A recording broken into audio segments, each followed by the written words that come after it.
Another threat, this one called a hoax, at a local school, this time Mammoth Middle School. Mammoth Unified School District Superintendent Lois Klein contacted parents Wednesday evening with the news that a student at Mammoth Middle School reportedly posted to a social media site a threat to the middle school campus to take place today, Thursday, January 17th.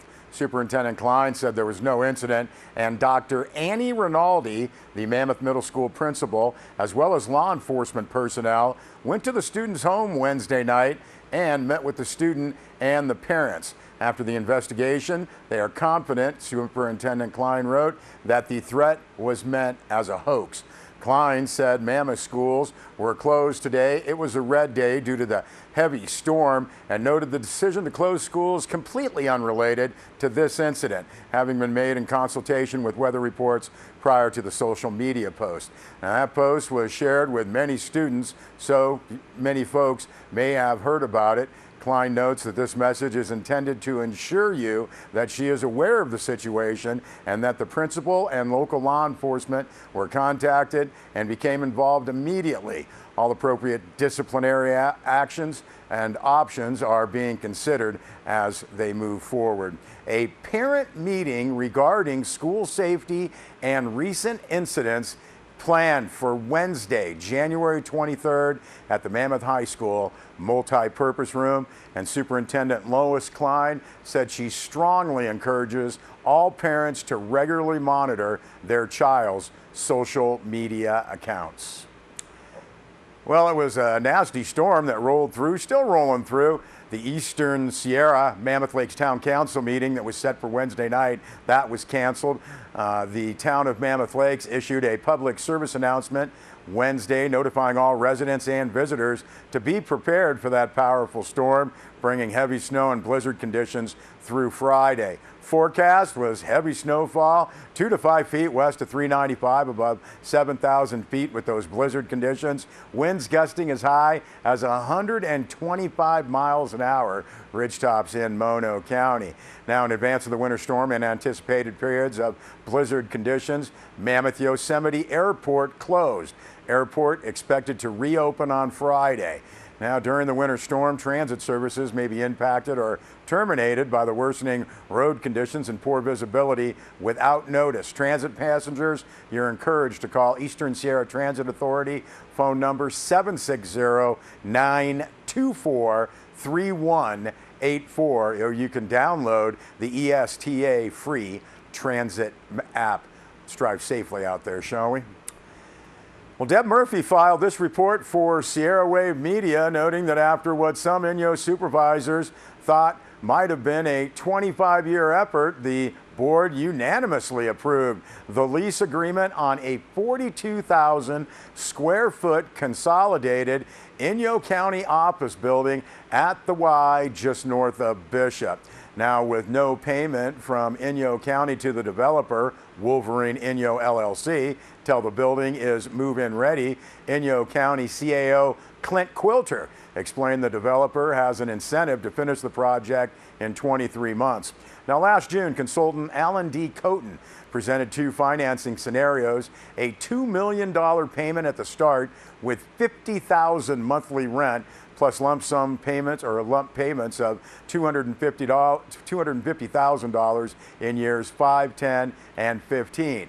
The alternative, which Coten said would put the county ahead by day one, called for a $7.8 million down.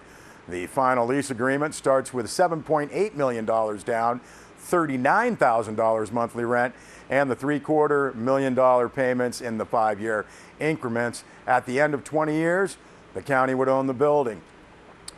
According to Quilter, the lease costs were less than current rents in Bishop, and Inyo County would break even in 8 years. Funding, a large portion having been identified and accrued over the last 5 years, comes from one-time funds not appropriate for ongoing expenses. Now, Inyo County departments with staff currently working out of 7 different rentals in Bishop, all got together with CAO Quilter to figure out their respective space needs.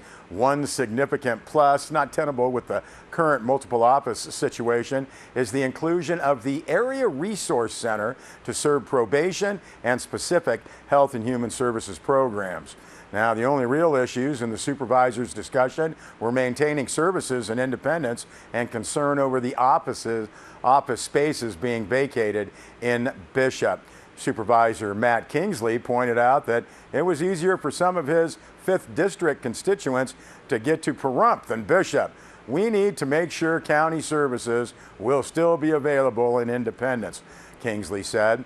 Clint Quilter went over the building's details at Monday evening's Bishop City Council meeting, where the prospect of more empty space loomed large. Bishop City Council member Chris Costello recommended adding strategies for those vacated spaces to a future agenda. Now, the city is currently in the process of dealing with zoning changes, including mixed uses for the downtown corridor. Both council members and Supervisor Jeff Griffiths raised the possibility of converting some of the vacated office spaces into housing units. Bishop Council member Karen Schwartz asked Quilter about using the vacant Kmart. Clint Quilter explained the county had discussed that possibility, as well as a move to the Cottonwood Plaza. Now, Cottonwood only has 22,000 square feet available, he said. Kmart, 57,000 square feet, and the rent would be $25,000 a month. But it would cost $8.4 million to turn the facility into office space, and neither entity was interested in selling anyway. The county's policy has always been to own rather than rent, Kingsley said. And speaking of Matt Kingsley, the Rural County Representatives of California, the RCRC, installed its 2019 officers and presented its Rural Leadership Awards at their annual reception in Sacramento this week. Inyo County Supervisor Matt Kingsley was installed as chair. Merced County Supervisor Darren McDaniel was installed as first vice chair, and Mono County Supervisor Stacy Corliss was installed as second vice chair. Matt Kingsley said this year's political climate will be challenging for California's rural counties. Said, I am honored to have been selected by my peers to lead the organization in 2019. I look forward to working with my RCRC colleagues to develop and execute strategies that turn these challenges into opportunities and solutions for public policy issues that are unique to rural California. Full press release is posted on our website, sierrawave.net. We'll be back with more news.